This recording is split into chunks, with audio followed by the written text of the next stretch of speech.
말씀을 제가 읽어드리겠습니다. 에스겔서 18장 25절부터 32절까지. 그런데 너희는 이르기를 주의 길이 공평하지 아니하다 하는도다. 이스라엘 족속아 들을지어다. 내 길이 어찌 공평하지 아니하냐? 너희 길이 공평하지 아니한 것이 아니냐? 만일 의인이 그 공의를 떠나 죄악을 행하고 그로 말미암아 죽으면 그 행한 죄악으로 말미암아 죽는 것이요, 만일 악인이 그 행한 악을 떠나 정의와 공의를 행하면 그 영혼을 보전하리라.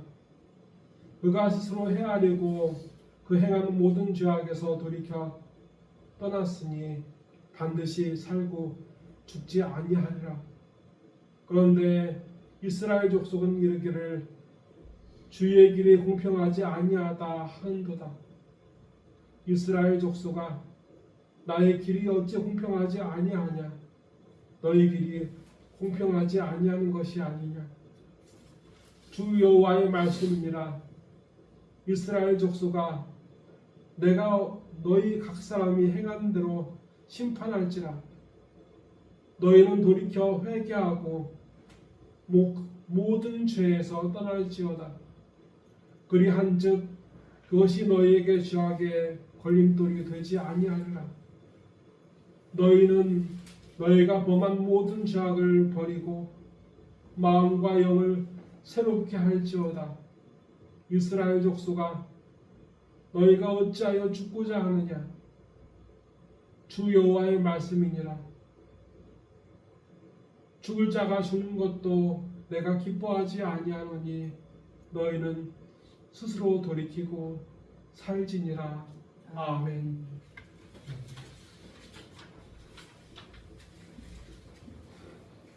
에스겔은 참 힘든 시기를 겪었던 사람입니다. 에스겔은 부시의 아들로서 아버지가 제사장이기 때문에 금수저였어요. 금수저. 오늘날 어떤 사람도 웬만하면 취업하기 위해서 이제 대학을 다니고 그리고 공무원 시험을 봐야 되죠. 그래야 관직에 나갈 수가 있어요. 그런데 부시의 아들 에스겔은 그럴 필요가 없었어요. 아버지가 제사장이고 이제 에스겔도 제사장으로 확정된 거예요. 자손 대대로 내려오는 일이기 때문에 공무원 시험을 준비할 필요가 없고 취업 준비를 안 해도 돼요. 그런데 에스겔이 25살 때 엄청난 일이 닥칩니다. 그 전에 솔직히 닥치기도 했는데 뭐냐면 바빌론이 남유다를 침공을 했는데 부시의 아들 에스겔은 남유다에 있었어요. 그래서 1차 여호야김이 왕이었을 때 침공을 받았는데 그 후에 여호야긴이 왕이었을 때 이제 끌려갔습니다. 그게 25살 때 이제 에스겔이 끌려가는 거예요.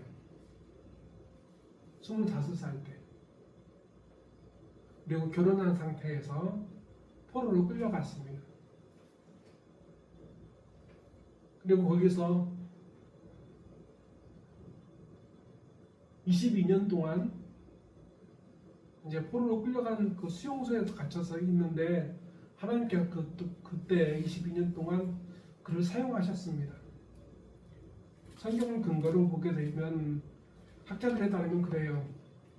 그리고 그 포로 수용소에 갇혔을 때 자기 부인이 죽는 것을 봐야 했어요. 안락한 삶이 아니라 남유다에서 안락한 삶, 보장된 삶이 아니라 언제 죽을지 모르는 그 포로의 삶이 에스겔을 기다리고 있었던 거였습니다.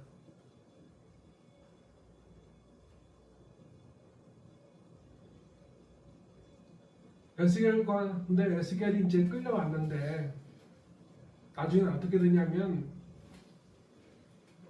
바벨론이 세 번째로 이제 이야기했을 때 에스겔은 두 번째 바벨론의 그 남유다 그 침공 때 망했다고 끌려갔다고 되어 있는데 세 번째 침략 때 남유다는 흔적도 없이 다 사라지게 돼요. 아주 망해서. 근데 망하기 전에 이제 에스겔은 전쟁에 져서 끌려온 유대인 포로들과 함께 포로 수용소라는 감옥에 갇혀 있는 겁니다. 근데 거기 있던 사람들이 오늘 말씀 보게 되면 불평을 해요. 하나님이 공평하지 않다. 공정하지 않다. 공평이라는 말을 찾아보니까 이런 뜻이래요.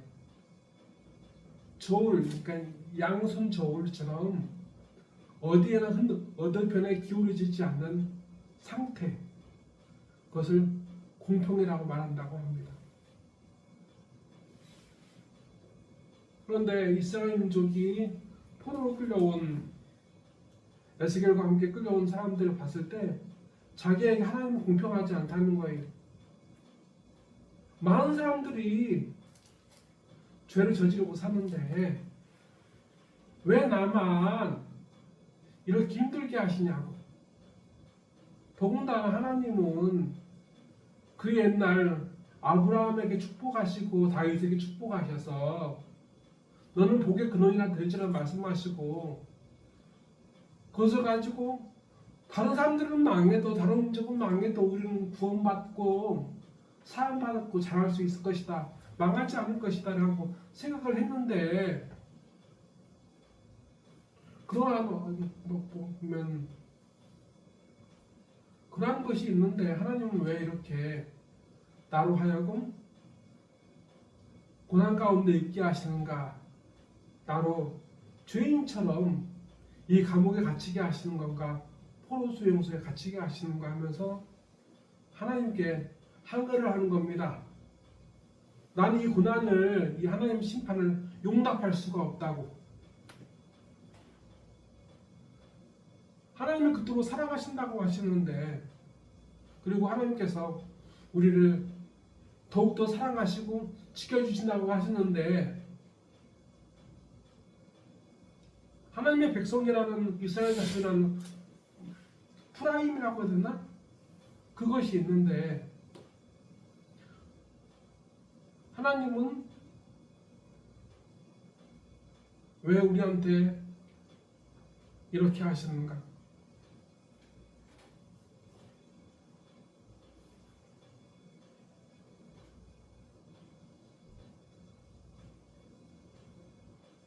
사실 그들은 어찌 보게 되면 다른 사람들이 이방인들을 봤을 때는 불공평한 삶을 살았어요.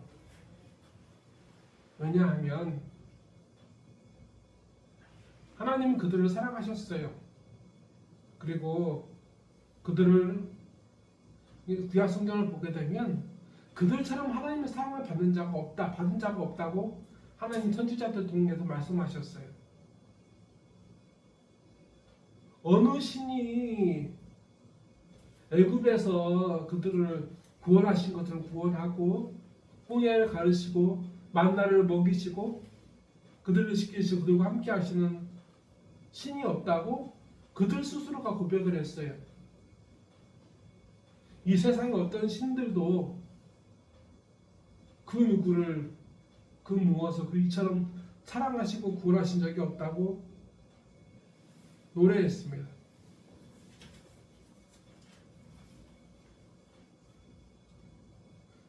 근데 그 불쌍히 여기심은 그들이 잘나서가 아니라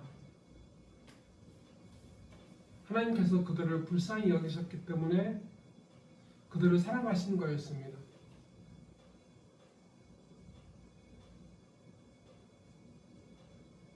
그런데 하나님은 불쌍히 여기시지만 심판도 하십니다.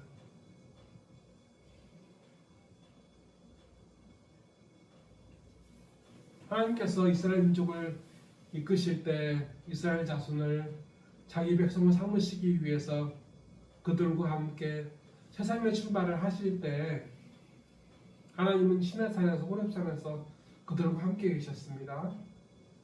그리고 그들에게 뭐라고 말씀하시냐면 십계명 하나님이 약속을 주셨는데 그것을 어떤 사람은 임마누엘 옛날 하나님께서 우리와 함께 계시다는 사인이다, 증명이다, 표시다라고 말하기도 하는데 그 십계명을 보게 되면 십계명은 하나님의 심판을 예고하신 것처럼 보여요.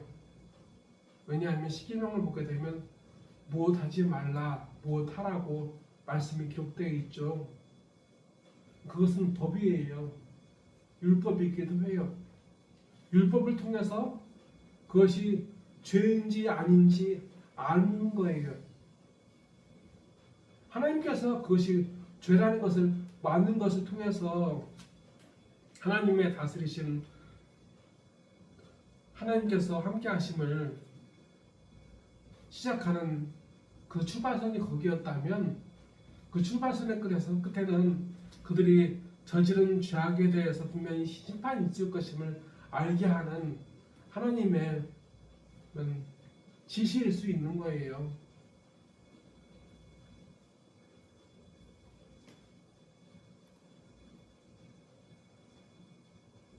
그런데 사람들은 어떻게 하냐면 이렇게 합니다. 하나님께서 나를 심판하시는 것은 공평하지 않다. 그 말을 이 말은 공평해서 얘기하고 있지만 공평이라는 것, 그러니까 그들은 마음 그런 거예요. 난 용납할 수 없습니다. 하나님이 나를 사랑하신다면서요. 예수님께서 날 위해 죽으셨다면서요. 예수님을 믿으면 구원받는다면서요. 근데 그렇게 나를 사랑하시고 하나님 아들이신 예수님께서 나를 위해 죽으셨는데 어떻게 나를 심판하실 수 있으십니까? 나를 왜 이렇게 힘들게 하십니까? 하고 불평하는 겁니다. 오늘날의 사람들은 온갖 방법으로 하나님의 심판을 부인하려고 애를 씁니다. 구원파가 그러한데 구원파에서는 회개를 필요하지 않다고 말합니다. 하나님을 믿으며 예수님을 믿으면 구원받는 거지 자기의 잘못된 삶을 회개할 필요가 없다고 가르치는 것이 구원파입니다. 그리고 어디에서는 6월절만 지키면 모든 사람들이 심판받지 않고 구원받는다라고 말을 합니다. 근데 6월절을 지켰던 유대인들이 이 에스겔이 제1차, 2차, 3차 바벨론의 침략을 통해서 망한 그들이 6월절을 지켰는데 그들이 하나님의 심판을 받지 않고 잘 살았나요? 아니잖아요. 망했잖아요. 어쨌든 이렇게 회개하지 않아도 되고 6월절만 잘 지켜도 심판받지 않는다고 사람들이 주장을 하는데 오늘날 우리 자신을 보게 되면 우리 자신도 그 이란 교회에 다니는 사람들처럼 살아갈 때가 참 많이 있습니다. 예수님께서 십자가에 못 박혀 죽음을 당하셨을 때 양편에 강도가 있었는데 한 강도는 자기가 저지른 죄에 합당하게 자기가 고난당하고 죽은 것을 믿고 예수님께 이렇게 얘기하죠. 예수님의 나라에 낙원에 계실 때 나를 기억하여 주시옵소서. 그래서 예수님께서 그를 구원하시고 자기의 나라에 하나님 나라에 있게 하셨습니다. 구원하셨어요. 근데 어떤 저편에 있었던 강도는 뭐냐면 네가 하나님의 아들이면은 우리를 구원하라. 너도 구원하라 하면서 끝까지 자기가 지금 그 강도의 합당한 그 처벌을 받는 것을 용납하지 않아요.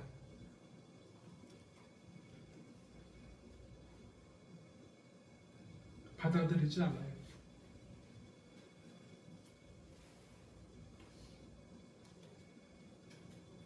모든 사람은 자기가 저지른 죄악으로 심판을 받습니다.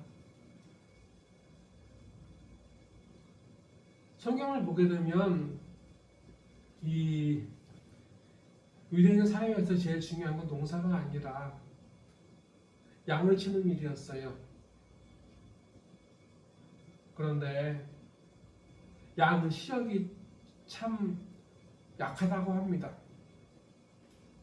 그래서 어떤 경우가 있냐면 양들이 앞에 있는 양이 낭떠러지로 가고 있어도 그 뒤에 있는 양은 그것을 보지 못하고 따라가는 습성이 있대요. 그럼 앞에 있는 양이라도 바르게 보고 갈 수 있으면 좋겠는데 아직 그 바르게 보지 못한다는 겁니다. 시력이 약하기 때문에 몇 미터밖에 못 본다는 말도 있어요. 양들의 시력이 그렇게 떨어진다고 합니다. 그래서 쉽게 사냥거리가 되기도 하고 또한 그렇게 낭떠러지에 떨어져서 죽는 일도 흔하다고 합니다. 그래서 그 양들에게는 목동이 필요합니다. 그 목동이 그 낭떠러지가 있는 것을 봅니다. 그리고 사나운 일이나 늑대가 그들에게 오고 있다는 것을 목동은 소리를 지르든지 지키든지 알려줍니다. 그런데 만약에 낭떠러지로 가고 있는데 목동이 그 양들에게 소리치든지 아니면 그들 가운데 있어서 그 양들을 말리는데 그 양들이 그 낭떠러지에 떨어진다면 목동의 사인을 무시하고 그 낭떠러지를 향해서 달려가는 것을 포기하지 않는다면, 중지하지 않는다면, 멈추지 않는다면 억울한 죽음일까요? 아닐 겁니다. 양들은 그들 가운데 있는 그 목동의 사인을 쉼없이 무시하고 그러한 대가를 치르는 것임에 틀림없습니다.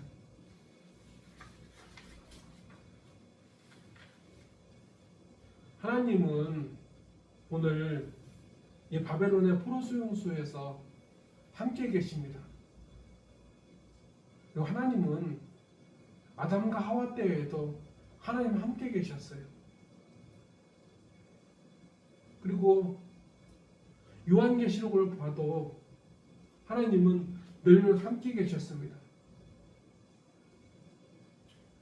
그리고 그들에게 말씀하셨어요. 아담과 하와에게 말씀하셨어요. 그리고 가인과 아벨에게도 얘기하셨고 이스라엘 민족의 에스겔에게 말씀하시고 신구약 어느 시대 어느 민족이든 끊임없이 말씀하셨어요. 돌아오라고, 돌아서야 산다고, 지금 가면 죽는다고 하나님은 끊임없이 말씀하셨습니다. 여호와 삼마, 하나님이 거기에 계셨습니다.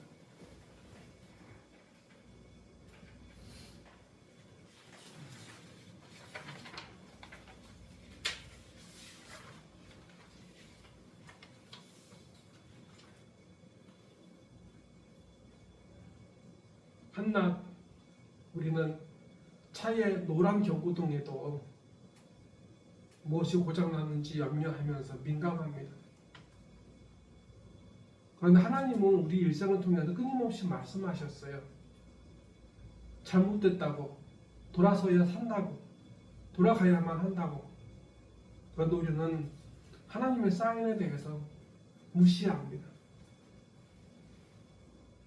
그리고 내 길은 내가 잘한다고 하면서 그 고집을 버리지 않고 오늘을 살아갑니다. 에스겔의 모습은 에스겔의 이 상태는 에스겔과 함께하는 이 유대인들의 상태는 오늘 우리의 처한 현실이기도 합니다. 끊임없이 하나님의 사인을 거부하고 내 생각대로 내 옳은 대로 살겠다고 하면서 무시하는 그 현실을 겪은 그 결과로 고난당하고 있는 에스겔과 그 감옥에 갇힌 사람들, 그리고 하나님은 지금 말씀드렸다시피 세 번째 바벨론 침략 때 남유다의 예루살렘은 완전히 다 무너지게 돼요. 멸망하기 전에 하나님께서는 그 사람들에게는 말씀하지 않으셨을까요? 남아있는 사람들, 아직 망하지 않은 사람들, 아직 그 감옥에 갇히지 않은 사람들, 끌어올려 오지 않은 사람에게도 하나님은 말씀하셨을 겁니다. 그런데 아무도 듣지 않았습니다.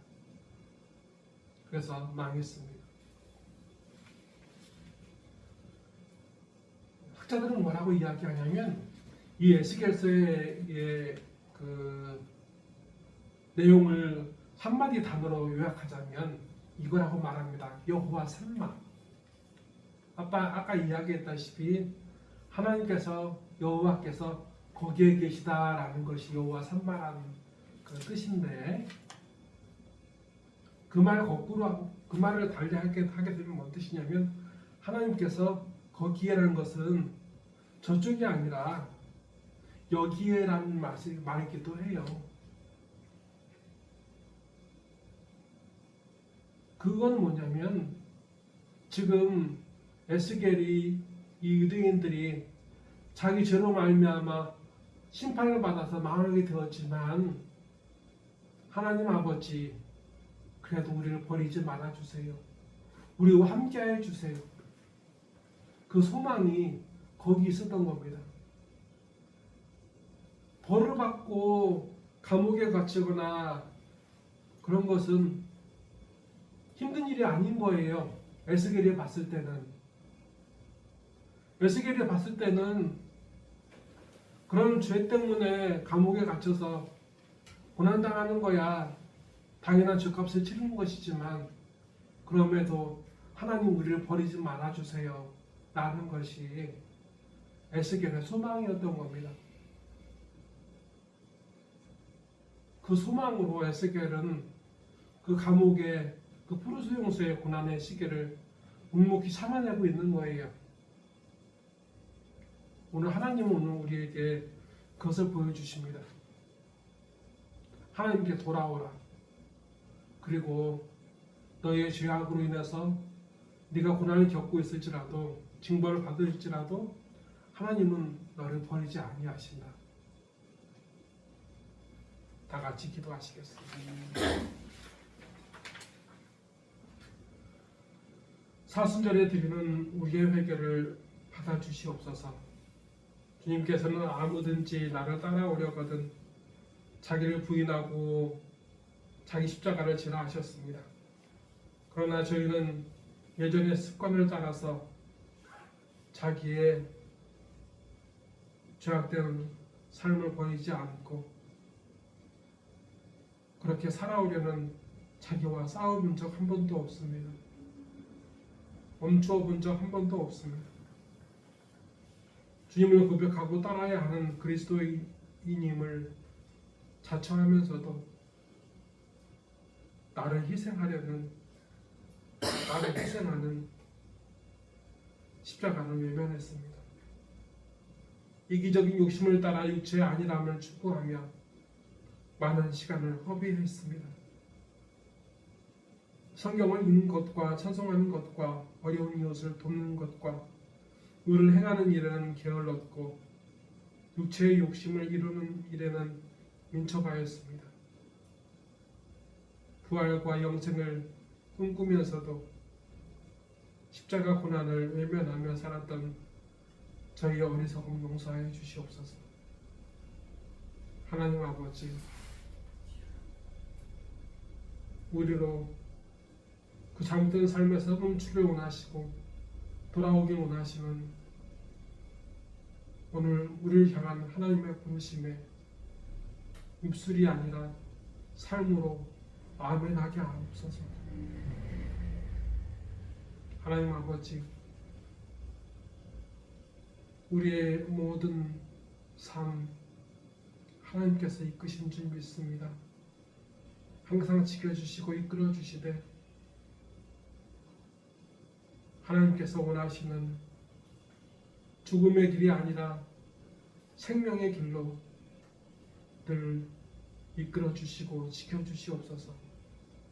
지금 전쟁과 기근, 질병과 여러 탄시간의 일들로 절망하는 아버지의 자녀들을 불쌍히 여겨주시옵소서.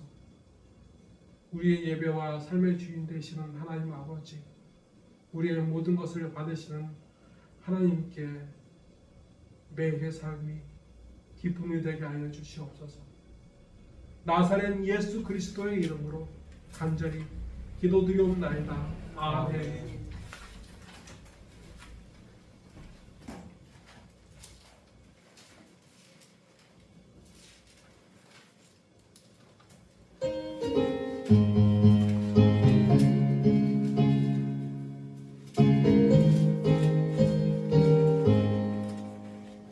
슬픈 마음 있는 사람 예수 이름 믿으며 영원토록 변함없는 기쁜 마음 얻으리. 예수의 이름은 세상의 소망이요 예수의 천국의 기쁨일세. 거룩하신 주의 이름 너의 방패 삼으라. 환난 시험 당할 때에 주께 기도드려라. 예수의 이름은 세상의 소망이요 예수의 이름은 천국의 기쁨일세. 존귀하신 주의 이름 우리 기쁨 되도다. 주의 품에 안길 때에 기뻐 찬송 부르리. 예수의 세상의 소망이요 예수의 이름은 천국의 기쁨일세.